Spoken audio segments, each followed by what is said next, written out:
What I've observed in my time in business and in life and my own experiences is that it's not enough. It's not enough to fulfill the entire being of mind, heart, and soul.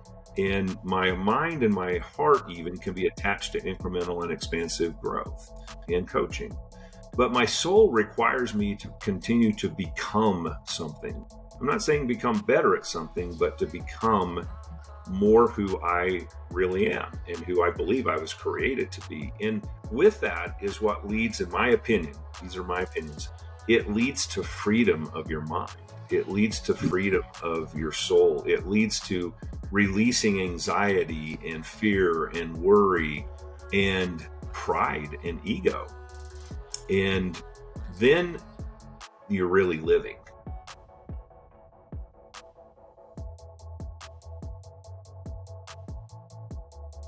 When I bring up coaching with people, a lot of times people's egos come in and they're like, first of all, I don't need it. I'm fine.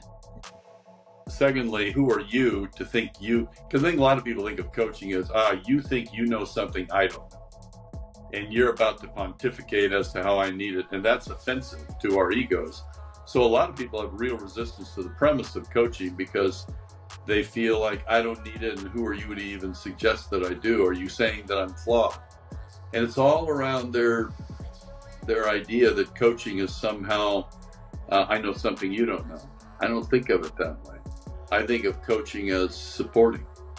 I think of coaching as supporting people past the barriers that are in the way of their optimization.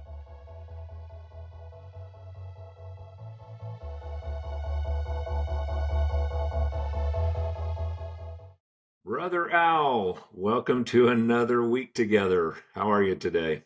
I'm great, Stace, and it's you know what? It's so enjoyable doing these with you, even if nobody ever watches them, because I get to spend an hour with you and have our minds conjoin into a place where I get to forget what Jack Kerouac called old hateful me for a little while. Well, I know the alkaline, I know there would be nothing to ever hate or dislike or judge other than, wow, what a giver in this world. So I'm proud to be affiliated with you each week when we do this. So we were talking earlier today, and we often think about what could we do to bring the best value to people who may be watching. And it's always great, conversation for you and I, and we learn from each other and we sharpen each other. I truly believe that every time we do one of these podcasts. But we were thinking about this idea of people are trying to go through this world and this life, and mostly they're trying to create by the definition of success, right? I want to create success in my life, whether that's in my career and financial gain and wealth, or whether it's in my relationships or my health and all those important accounts in our life. And so often we we go through school growing up for a reason. It's to gain knowledge and to gain experiences. And I've always shared with people, when I think about the value of college, it's not necessarily the content of what's gained there. It's the experience of learning. It's the experience of building relationships and becoming responsible for oneself. Now, certainly, if you're going to be in a profession like a brain surgeon, you probably got to pay attention really closely to the content. But for us, I would love for our topic today to be about what is the value of coaching and why people should have one, regardless of what stage they're in, why people don't do it. When people engage in coaching, some have a poor experience. Why some people have amazing experiences and they see significant growth in their life and being. And then maybe what are some of the key characteristics of your opinion, my opinion, of what great coaching and great coaches are like? It's a wonderful topic. And when this topic comes up, as it often does in our work with clients, I like to start even when I first meet people who find out this is, one thing people need to realize that what you and I do, Stacey, includes, but is not limited to coaching. I mean, we really have this program that's vast that really teaches what leadership is as opposed to management, as opposed to coaching, as three critical skills people need, and the importance above those particular skills of who you are in when you're doing it and what an impact that makes, and even how you do it and why it matters. So if we just take the one leg of coaching today, I think a good place to start is to define what coaching is, because most people have a certain story in their head about it. I think 98% of humans have never had a coach. And most of us are used to the idea of coaching through athletics, what we watch on Sundays on the NFL or basketball games or whatever. But that's maybe a great place to start, just so people know how we're defining coaching. So how would you define coaching, Stacey? You've done it, you've been it, you've received it, you've given it. What is it? Yeah, so most people I think most people think of coaching as it's working with someone to help me be better at what I do. So you and I would call that incremental coaching. I'm already doing something. I may be in my profession. Maybe I'm an athlete and I've got a role on the team. And it is, how do you get better and grow at what you're doing? Mm-hmm. So I think that's one form of coaching. You want to expand on that? Yeah, I think that's right. I mean, I think of incremental coaching as helping people get incrementally better at what they're already doing and who they already are. So really what it is how to get better at the execution of your old patterns of beliefs and behaviors. And that certainly has a role for someone on a football team that's a tight end. You want to know how to become a better tight end? Get an incremental coach on put your foot here and your hand there. Absolutely. Type 1, incremental coaching. The next phase might be what you would call expansive coaching, which means you're having success at what you already do. Maybe you have mastered certain aspects of your role. And I think it's easy to equate it to athletics, but even professionally, if you're a salesperson, for an example, and your role is to go out and create opportunities to acquire customers through your sales activities, you may be an independent salesperson that has done that successfully and even had incremental growth, as we've just described. The next phase would be to expand that. Maybe if you had a larger team supporting you in that effort, you would have an expansive impact of the things that you're trying to execute and the impact that maybe you're trying to have for your organization. You could equate that back to your personal life also. And, maybe you've mastered the art of running and jogging, and now you want to learn to become a marathoner. That could be an expansive effort in your growth. Yeah. So Al, take us some more depth on that. I think that's right too, and I think once again it's about practicing an expanded version of who you already are, what your patterns already are, what your beliefs already are, and how you think life already works. And so it's playing a bigger game that means bigger risk, bigger rewards, which is why it's an important qualifier, as you gave it, that it's generally applied to people that are already proven at the level of individual execution. Now, how do we expand that value proposition out so that you and others can benefit from this gift and set of skills that you've earned? Absolutely. And I think when you think about it, particularly in a professional life, the pursuit of incremental and expansive growth is kind of the definition of how people think you pursue success. And it can yield great returns. It can yield returns from financial gain. It can from consistency and stability in your work life and your home life, in your notoriety. You can become famous as a person that does what you do well. And so there's a lot of benefit to incremental and expansive coaching and growth. I don't know that it always leads to a level that we're thinking about all the time, and that is significance. And so I think that you're good at quoting this, Al, all the time, is that the pursuit of success does not always result in a lasting significance. The pursuit of significance always is accompanied by success. You probably say it better than that, but put some thoughts on that. Yeah, I try to start every program and really relationship with people that I'm engaging with professionally with this quote I made up 20 years ago that says success is obtainable through mere personal effort. We can get what we want if we just try and we learn what we need to have for skills and all that, right? Significance, however, requires great personal purpose. Well, this introduces a difference between success and significance. And then the last paragraph is success doesn't always result in significance, but significance always results in success. And with that, I'm making a declaration that life is more than about accomplishment, acquisition, material comfort, power, fame. Is Taylor Swift happy? I don't know. She's rich and she's adored by many and hated by others and all that. I don't know. I hope she is. But the whole premise of that quote and really why I originally was moved to try to create IMP was that I had an emptiness in me, despite having a measure of success in the world. I had a void in me that wasn't getting filled by just perceived warm, safe, and dry. For one thing, a lot of people that lack, don't have enough money or whatever, they think, man, if I just had a steady paycheck, I'll be happy. Well, you'll be happier because you aren't going to worry about starving, but you're not necessarily going to be happy. If I just had $100 million, man, wouldn't life be great? Not necessarily.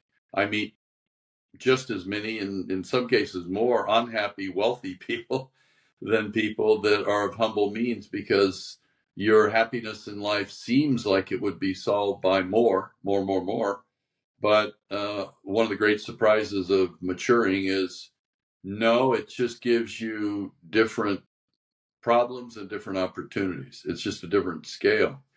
So the reason I ask what coaching means, and you've just done a beautiful job outlining the three approaches to coaching, is I think of coaching as, when I bring up coaching with people, a lot of times people's egos come in and they're like, first of all, I don't need it. I'm fine.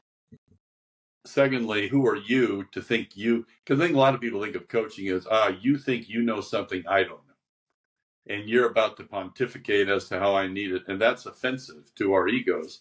So a lot of people have real resistance to the premise of coaching because they feel like I don't need it. And who are you to even suggest that I do? Are you saying that I'm flawed? And it's all around their idea that coaching is somehow, I know something you don't know. I don't think of it that way. I think of coaching as supporting. I think of coaching as supporting people past the barriers that are in the way of their optimization, whether that's as a football player, a loan officer, a CEO of a company, a housewife, a husband, a child, a student, an actress. It doesn't really matter. We all run into barriers, and those barriers become either stopping points or opportunities for growth to move beyond them and earn the right to be better at something that we do and more fulfilled by it. Therefore, what's that definition, if that's true, have to do with these three definitions of coaching? Well, incremental coaching is incrementally getting better at what you already are, what you already can do. Expansive coaching is the same, only expanding it. But transformational coaching is, in my mind, the highest order of coaching, which is transforming who you see yourself to be, who you are, not what you're doing, what you're committed to, and what you're capable of. Transformational coaching introduces, for the first time in many people's lives, and this is the great awakening of integrated mastery programs and hourglass consulting in my mind, you are not who you think you are. That is a very curious and sometimes threatening statement to people because we spend our whole lives trying to build an image of who it is we want others to think we are while we're busy looking through the life manual trying to figure out who we are without them knowing we don't know, right? But if you offer to people that you are not who you think you are so much more, and you are capable of so much more.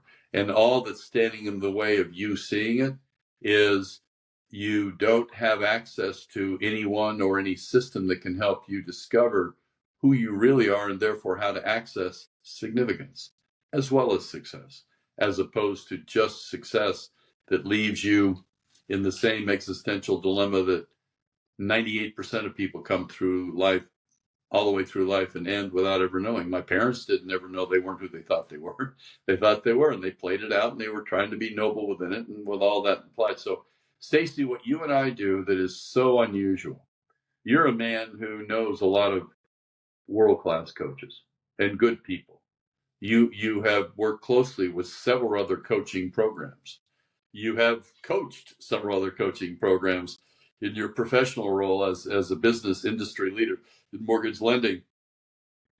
And yet somehow, and you and I were just talking about this before today's podcast, somehow you've decided that you're going to play a bigger game and move beyond incremental and expansive coaching to transformational coaching. Maybe talk a little bit about why you were moved to do so, given that you certainly had the option of just staying with what you already were very familiar with and successful on. Yeah, I'll do that. I want to talk for a moment again about the third level. I hadn't actually mentioned it, but you got it. The transformational or transformative coaching. I've always kind of viewed it as the goal is to have transformation in a person's life and to experience transformational change. Mm-hmm.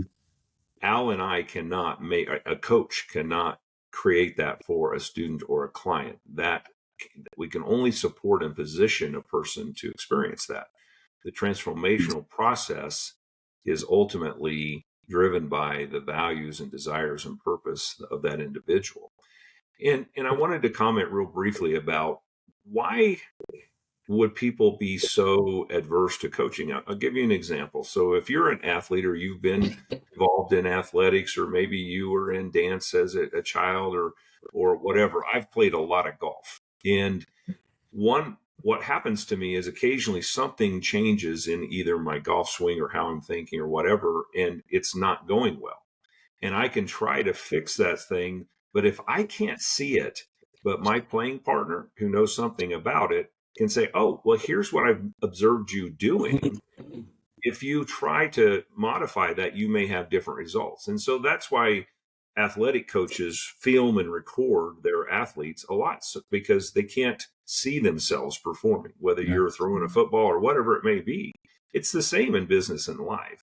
You've got this view of yourself and what's going on in the world and how you fit into that causes you to have maybe some misperceptions about yourself and what's going on in your life, where a coach, a really qualified servant leading coach, can help you identify those things.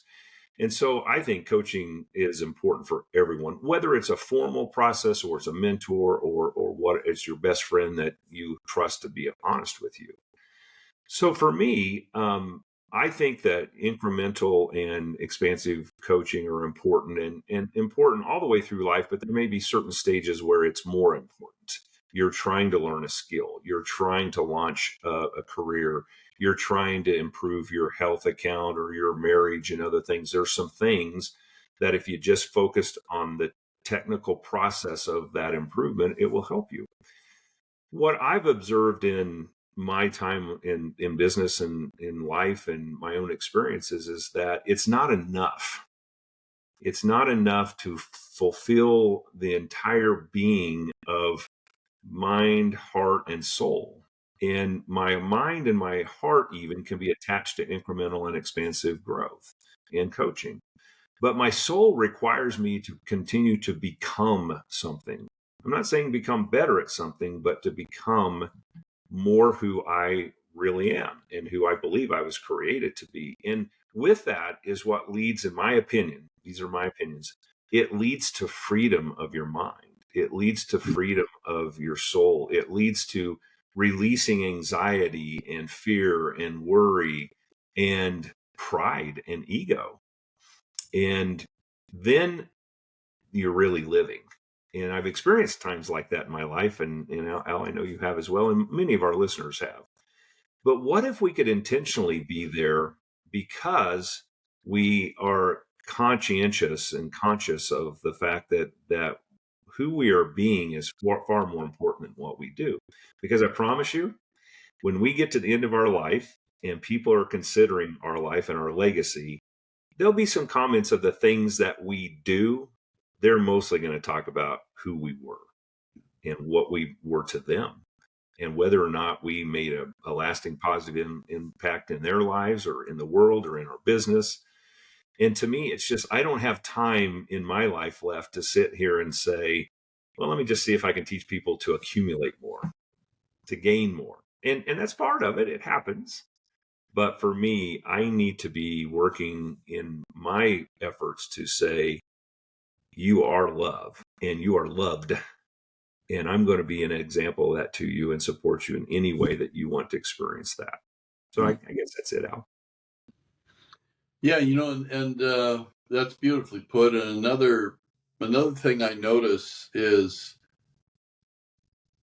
people's reaction to the premise of having a coach.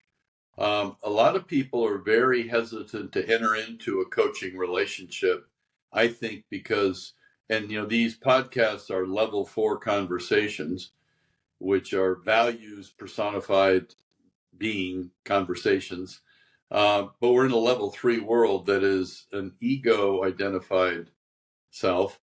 So I often find that people are resistant to the idea of coaching because their ego hears it that you think I'm flawed, you think I'm broken, you think I need what you think you have. And it awakens this whole dynamic of ego defensiveness that somehow I'm feeling judged because you're suggesting to me I need a coach. Well, why does Tiger Woods have a coach? Why does Michael Jordan have a coach? Why does Peyton Manning or Tom Brady, or why do the greatest people that perform at the highest level have coaches? I think from a level 3 perspective, the idea of coaching is you are lacking and therefore you need somebody to come in and fill that void of that lack. I think from a level 4 perspective, it's a different interpretation. It belies your commitment to mastering something and becoming all you can be. And part of transformational coaching is that it's not just in one area of your life. It is not just in what you do as a mortgage banker or a football player or as a housewife. It's in all areas of life. It's an integrated approach to mastery in all domains of life that frankly is never achieved, but is an upward spiral where you circle through the domains of your life and you get better and better at all of them. And therefore, someone in that place desires coaching, not because they're broken or flawed, but really as an homage to their commitment of doing the most that they can with their life in the short time we have while we're here. So actually, people that are open to and request coaching are exalted in my mind, not inferior, because they're demonstrating a desire to get better and be more so that they can not only personally have greater fulfillment, but make a bigger impact. And I've got to give you props here, my friend, because you're a guy who has been a delightful surprise to me that with your success, which has been profound for decades, your notoriety, your network, your wealth, your accomplishments, if you were a level 3 egocentrist, Stacey, we wouldn't be doing these podcasts. You wouldn't have decided to utilize IMP technologies for Hourglass Consulting to go out and make your contribution to the world.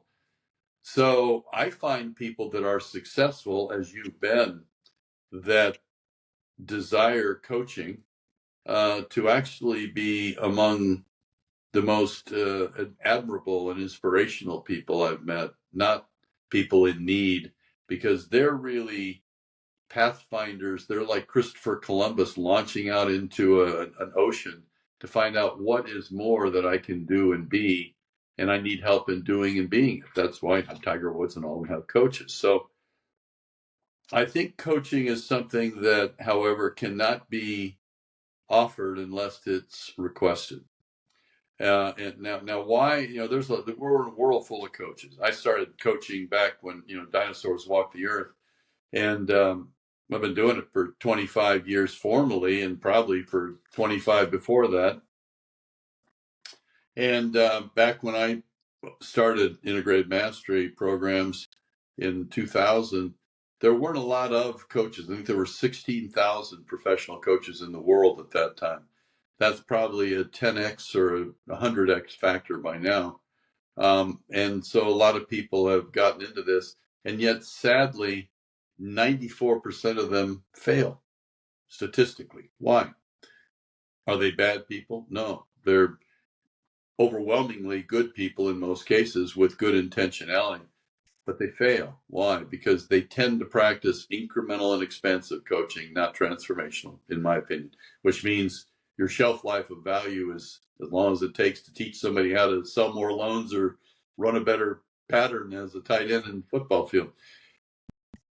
But I think it's also because the training facilities for coaches out there in the world, in my humble opinion, are maybe they're well intended. They certainly get rich and make money selling people credentials to become coaches, but they underprepare them for the reality of what it takes to do this. And so, what has to happen back to when is coaching appropriate? And the only time it's appropriate, when it's requested. So the very first responsibility of any sincere coach that's going to provide incremental, expansive, or transformational coaching is to generate the request for the coaching. How do you do that?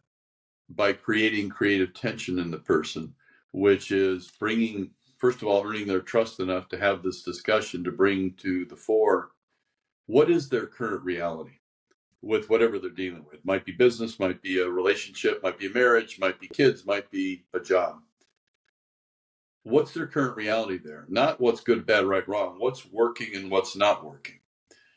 We have to make it safe to talk about where we're starting from.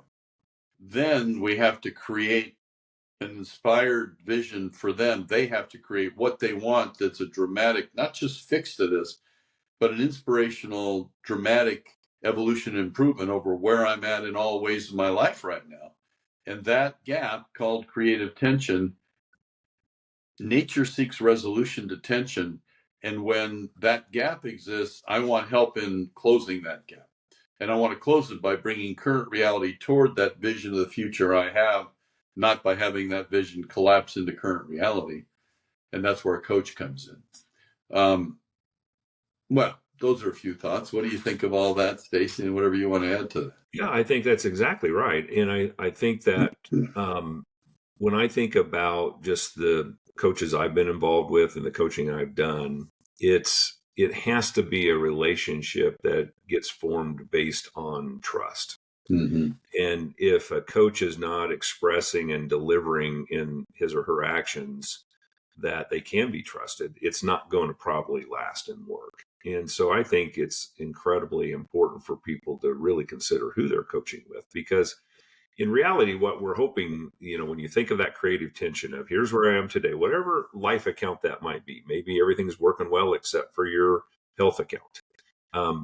What do I need to do to get to the end of my life and not have any regrets? And I talk about that a lot in all of our life accounts. If you could have a vision forward from where you are today in your current reality to, let's say you're 85 and you're near the end of your life, and you look back from today, February 1st, 2024, to that period of time, what would that account or that health account in this example need to look like for you to get there and say, oh, I did it, no regrets? And life happens. So I get that it's almost impossible to say we're never going to experience regrets in our lives. But I think that's where a coach can help, is to help a person pull those things out in their life, understanding, because I promise you, I don't know too many people, maybe Al, you've come across some. I've met people that say, man, I am absolutely gratified, satisfied, at peace, in harmony with myself and the world right now. I don't want anything to change. And I've often, when I've been teaching people this life by design process in my career, I've asked and I've said, well, does anybody have anything they want to change their life? And all the hands go up, right, in a room of 50 people. And then the next question we ask is, how come you haven't done it? How come you haven't changed it? And then what we start to hear, and this is human nature, it's not a criticism of anybody that's gone through that with me, you start to hear the excuse, well, I just don't have the time to dedicate to getting that better. Yeah. I don't have the resource. I don't have if I just had enough money, I could do that. I don't, my spouse isn't supporting me. I can't do that. And so what happens is we're deflecting. And what we're really saying is either it isn't important enough, so that vision really isn't compelling, or it is, I'm afraid and I don't know how to get there. And I don't know if I can figure it out on my own. And that's when perhaps people would start requesting coaching. You're a guy, Stacey, who is a wonderful case study for people, because you're a guy to the outside world that would be the last guy that would need coaching. Okay. I mean, you're already a better golfer than anybody I know. You've been more successful in business than 99% of the people I know. I don't know anybody that doesn't, when I ask them about Stacey Harding, say he's a great guy. And you've gone through a lot of coaching. So you would be, in our closing moments here, a wonderful person to ask the question, in all these different coaching experiences you've had, what would you offer the listeners and the viewers as your observations as to what has been effective? Not who they were, that doesn't matter, but what is it about the process of coaching you've gone through with all these various coaches that you have found effective versus ineffective, and why? Well, thanks for all those comments. I don't know if I agree that I've had these levels of success, maybe in the eyes of some in the world. But for me, I've been fortunate. I mean, I was in football pads at the age of 4 all the way through high school and different athletic events. I've had coaches my entire life. And I was fortunate enough to work in organizations that believed in the value of having coaching throughout the organization and for people to develop and grow. So I have been coached my entire life. And so in my view is if I've had any level of success that someone would acknowledge, it's probably because I've had coaching. So for me, I'm a person that is I'm a person of faith. My spiritual life is important to me with my mind and my heart. And so a coach with me, meeting me there is important. Giving me to-do lists, for me, it doesn't work. And in fact, it's the opposite, because I consider myself intelligent enough that if I want to do these things, I know I have to do those things. And so I guess where I'm hopeful we can help people get is where I think I'm at this point. And that is, I don't need somebody to hold myself accountable, because I've made a promise to myself and to God, I'll do those things to create the life and the impact for others that I think I can, and I've been gifted to do, and God works through me to do. So I think coaching is important for everyone. There's probably times where it's more important than others. Who you coach with is extremely important. I think some people fail in the coaching experience because they think that if I just hire a coach, all my problems will go away and I'm going to fix it. And there's hard work to be done. It's in the soul. It's in the mind. That's where the work is. Yeah. And usually until we let go of that ego that says, I'm in control, this is me, nobody's going to tell me what I'm going to do, I'm not getting what's fair to me, or I've been offended, until we can set all of that nonsense aside, it's pretty hard to find inner peace and growth, at least in my. Beautiful. Well, a wonderful conversation, brother. And I will close with one more great thing you've done, which is how impressive it is that you were in football pads since you were 4 years old. It makes me wonder how you ever had a date, much less had babies. But that's for another day and another podcast. I didn't say I was any good at it. I just said I was in them. Well, no, I'm just thinking about what a way to go through life. And, you must wear those shoulder pads under these $1,000 suits you wear. Thank you for today, Stacey, as always. An intriguing topic. And I hope what has happened with this topic is that we've provoked a little curiosity in people of, if you don't have a coach, should you consider getting one? How do you go about getting one that's worth having? And I sincerely say you can contact Stacey or myself, and we'll help you with that process without trying to have you come our way. actually, we won't recommend that unless we're appropriate for you. We're going to help you find who you need. But if you suggest you don't need one, well, okay, that's fine. It may say something about your commitment to growth or being a little too comfortable and warm, safe, and dry, but you get to decide that. Coaching is a sacred thing in my mind, and you should only trust people in that sacred space that are willing to be an example of what it is that you admire enough to trust in the sacred space of your life. Um, I'm not interested in incremental or expensive coaching, not because I can't get better at things, but frankly, I believe that if one goes through transformational coaching, you figure out incrementally and expansively what to do on your own. You may, get some ideas, but what Stacey and I have talked about today is fourth level coaching, which is transformational coaching. And unfortunately, it's pretty rare in the world, I think. But when you find it, and people like Wayne Dyer, Deepak Chopra, some would say Tony Robbins, certainly Ram Dass. There's a number of really high-level, wonderful people who've done it, and it's certainly what Stacey and I are involved in, and would be more than interested in helping you have a conversation. So, thank you, brother, as always, and I hope somebody gets something out of today's conversation that has them moved to taking a look at, are you all that you could be? I'll close with this. I mentioned this quote to you yesterday that I heard years ago that I find very provocative. Would you risk everything that you have to become everything that you could be? Think about that question and how much that scares you. It probably scares you, but also what the invitation is to that, because that's what really the great ones have done. Whether you think spiritually, politically, athletically, all of it is, it takes a willingness to let go of what you were to become what you could become.